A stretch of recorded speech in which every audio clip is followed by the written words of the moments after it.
Welcome back, casual gardeners. I am recording this video inside my house because that's where my trees are.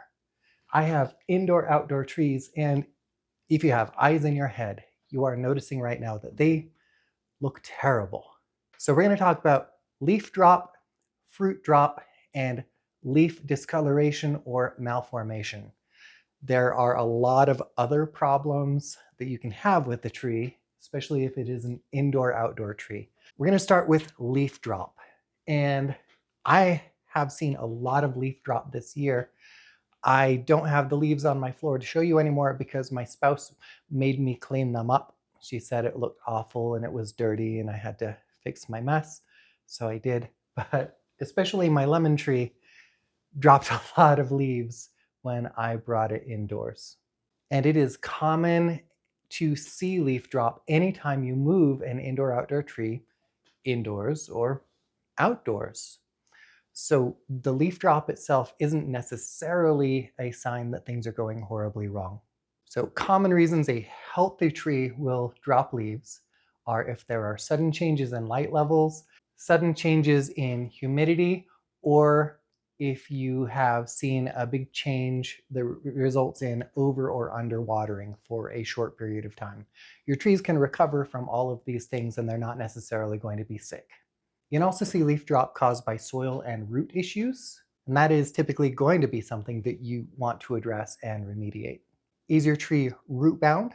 Has it developed root rot from too much moisture in the pot? Has your potting soil broken down? So do you need to repot your tree because it's just got old soil? Broken down soil will tend to retain too much moisture. This also can result in not enough oxygenation for the roots. Roots need oxygen to live because they are underground and they cannot do photosynthesis. And both of those situations, whether there's not enough oxygen or there's too much moisture being retained, can result in root rot for your tree. Leaf drop can be caused by nutrient issues. Are you using the manufacturer recommended amount of your fertilizer? Are you applying your fertilizer twice a year to your potted tree, once in the spring and once in the autumn? Might you have over-fertilized your tree, resulting in something called salt burn that we're going to talk about later?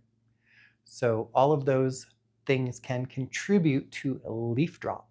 You may also have encountered pest issues. Do you have spider mites or aphids or whiteflies or something that is actively predating your tree? They will be exposed to pests when they're outdoors. Weather and predators will just naturally kind of keep those pests in check. Once we move our trees indoors, weather goes away, predators go away, your pests can go bonkers. So if you're having a sudden population explosion in pests that would just naturally be on your tree outside, that can result in leaf drop. Especially, I think spider mites and aphids can contribute quite a bit to that. Now you may also encounter fruit drop. I do see fruit drop sometimes on my lemon tree.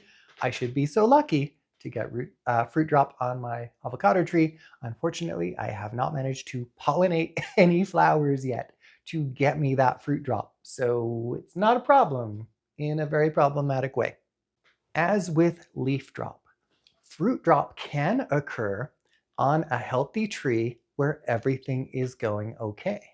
Your trees are constantly kind of doing self-checks to make sure that they have everything they need to support the fruit that they're growing. And if conditions change, say you've moved a tree from outdoors where there's full sun to indoors where there's only part sun, well, that drop in available energy is going to mean that the tree can support fewer fruits.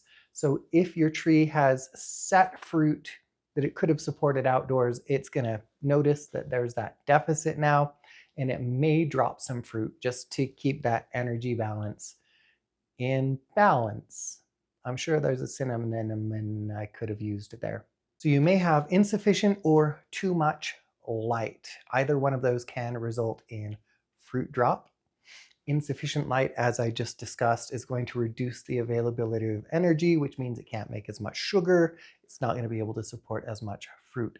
Too much light actually can have the same effect on your tree. So if your tree is starting to set fruit and you move it from indoors to outdoors and it doesn't adjust right away, the leaves exposed to too much light are going to see a net decrease in the amount of energy they can capture from the sun because they're stressed by all that light they're not used to. And that can result in fruit drop. It's the same process as too little light, but it's from too much light. Insufficient or too much nutrient can result in fruit drop. So your root or soil issues can reduce nutrient uptake, causing fruit drop. Leaf damage from not enough or too many nutrients can, again, cause fruit drop because you're getting that reduced light availability because you don't have the leaves to absorb the energy. Last spring, I forgot to fertilize my trees, and I saw actually a lot of fruit drop resulting from that failure to fertilize. So if you forget to fertilize your tree or you over fertilize your tree for some reason, for whatever reason, that may result in fruit drop. Pest damage can also result in fruit drop. The pests may have directly attacked your fruit because fruits can be a tasty, tasty place to suck out some good nutrition for the pest. And that direct attack on the fruit may cause the tree to detect that the fruit hasn't been damaged and maybe decide it's not worth trying to save that fruit. I'm going to drop it. Pest damage, especially from bugs like aphids or the squash bugs, can also result in reduced nutrient transport through the tree. And because the nutrients are being transported less efficiently, that might, even if there are enough nutrients available, result in fruit drop. Too much moisture causes root damage, which reduces nutrient uptake, which can result in fruit drop. Too little moisture may directly result in fruit drop because it takes a lot of water to grow a fruit. Pruning your tree may result in fruit drop. It is important to keep our indoor-outdoor trees pruned. More that one than that one. I think avocados kind of are limited more by their pot.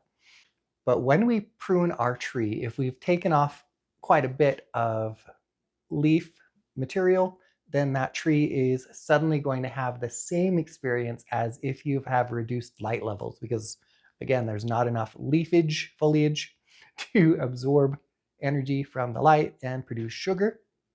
Without that sugar, it can't grow as many fruit. It's going to drop some. But especially if you are growing like a citrus tree, it will be important for your potted tree to maintain a balance between the branches and the roots that it has space for to support those branches, which is why we prune our citrus trees and why my lemon tree is actually pretty small. It's because it's limited by what the pot can support, and I try to keep the branch size down to reflect that. Right, your leaves can become malformed or discolored, and those can have a number of causes. You will notice there's a theme, and I keep talking about some of the same stuff over and over again, but this is the point where we get to talk about saltburn, like I mentioned earlier. And you can actually see right now, I've got a yellow leaf. Oh, that just fell off. There was a yellow leaf there. I've got, if you look over here, I've got some brown edges on my avocado tree. I've got actually some malformed leaves that I'll have to point out for you. So I've got discolored and malformed leaves on these very trees. And we will talk about some of the reasons that can happen. Once again, nutrient deficiency. Overwatering can cause root rot, can reduce nutrient uptake, can result in nutrient deficiency, which discolors your leaves. So if your nutrient deficiency is an iron deficiency, it's going to have its own set of symptoms. It's going to be dark around your leaf veins, but pale in the areas between the leaf veins. And this can be caused either because there's not enough iron present in the soil, or because the pH is too high and that has limited the amount of iron in the soil that is bioavailable to the tree. It's the wrong oxidation state. And that is actually a problem that I can run into here in Logan, Utah, because all of our tap water and groundwater is a pretty high pH, and that can change the pH of my potting soil, which can result in reduced iron uptake, even if I don't forget to fertilize my trees in the spring. Now, if you have nitrogen deficiency, the symptoms are a little bit different. That's going to be more of a uniform yellowing that starts toward the tip of the leaf and then progresses down the length of the leaf toward the stem. Nitrogen is a much more mobile nutrient, so that is going to be something that shows up first on the older leaves instead of the newer leaves. So your tree is going to continue to try to grow new leaves, but your older leaves are going to look kind of cruddy first. A nitrogen deficiency is going to stunt the growth of your tree and its leaves and its fruit, because you need nitrogen to make all sorts of useful proteins that you make trees out of. Nitrogen is super mobile, so it's not going to be limited by the pH of your soil, but if you have root damage or you're underwatering your tree, or you forgot to fertilize, that can all result in a nitrogen deficiency symptom pattern. There are other nutrients your tree can be deficient in, and I'm not going to go through all of them, but the overall pattern is you will see some discoloration. Deficiencies of different nutrients can have different patterns of discoloration, and that can help us problem solve to figure out which deficiency it is. For instance, I will never see a calcium deficiency in my trees because they get more than enough calcium in my tap water, which is very, very hard. You can also see discoloration of your leaves from over-fertilization or nutrient overabundance, and that produces a condition called salt burn. And I think I might have some examples of salt burn on my avocado tree, which makes sense because avocado trees are, they're native to, I think, like Central America, where things are a lot rainier. They don't have to deal with hard water there. Whereas lemon trees are more of a Mediterranean plant that is probably going to deal a lot better with salt. So my lemon tree is going to deal with my tap water a lot better than my avocado tree does. So salt burn is going to be crispy leaf edges, even though your soil isn't too dry. So you're watering enough, but the leaves are acting like you're not watering enough. To deal with salty soil, you're going to need to flush your soil out with some water that is low in salt. So the winter cycle for me is going to be what does it for these trees, because when they're in my house, I'm actually watering them with distilled water. So that distilled water is going to move down through the soil and pick up the salts and carry them away. Whereas the irrigation water they were getting while they were outside is pretty salty. So hopefully I'm going to see a recovery from the over salinity that my avocado tree is dealing with. The damage to leaves from salt burn will not heal. Those leaves are going to be damaged as long as they are there on your tree. So you get to decide, are you going to remove the leaf or are you just going to leave it there? Now, depending on the pest damage can result in deformation of leaves, discoloration of leaves, or even other symptoms, just kind of depending. If it's a fruit tree and pests are the problem, do not use a systemic pesticide because that will be carried into the fruit from your tree, which kind of defeats the purpose. You don't want to eat that pesticide. When your trees are outdoors, if you noticed a pest issue that is actually damaging your tree, you can usually knock most of the pests off with a stream of water. And that is my favorite cure for pests when they're outside because it is completely safe for everyone involved, including all of the critters that just naturally hang out in my trees while they're outdoors. It's especially going to be effective on aphids and whiteflies. Some of the larger bugs might actually be able to cling to your tree. It may require multiple rinses to get all the pests off. And if you are inclined to use a pesticide, using a topical pesticide that kills on contact rather than a systemic pesticide is an option. Trees are living creatures, and there is a lot more stuff that can go wrong with them than I could possibly cover in a video or even a series of videos. I've just kind of chosen to, in broad strokes, give a little bit of advice on how to deal with problems with your tree. So if you have any corrections, questions, or complaints, make sure you hit me with those in the comments of this video so I can apologize, thank you for the correction, or answer your question.